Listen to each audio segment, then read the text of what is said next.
actual facility is located across the country in the hills of Northern California. Inside the Institute of Noetic Sciences, researchers conduct studies into the possibilities of the human mind.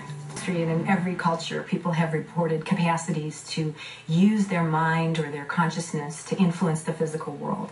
What we've done is to create an experimental paradigm that allows us to study those kind of claims in a laboratory setting under well-controlled scientific conditions. As fictional scientist, researchers have found a significant link between the viewer's healing thoughts and the physical response in the subject.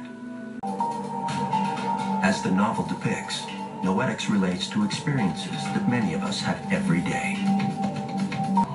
The Institute was the brainchild of astronaut and Freemason Edgar Mitchell, who went to the moon with Apollo 14 in 1971. Brown's fictional scientist believes her research shows that psychic phenomena such as telepathy, clairvoyance, precognition, and mind over matter are real. So do researchers here at the Institute of Noetic Sciences. You look at all of the data from each of these classes of experiments, you find very strong statistical evidence that not only is there a real effect, but it is repeatable. And that's really the key in science.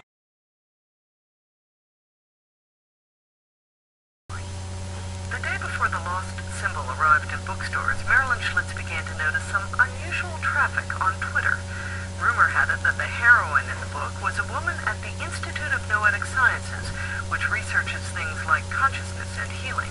Catherine's work had begun using modern science to answer ancient philosophical questions. Does anyone hear our prayers? Is there life after death? Do humans have souls? Those are the compelling questions that science should be looking at. They are also the taboo topics that science doesn't want to look at. And thanks to the lost symbol, there's probably going to be a lot more interest and money to research those questions. Barbara Bradley Haggerty, NPR News.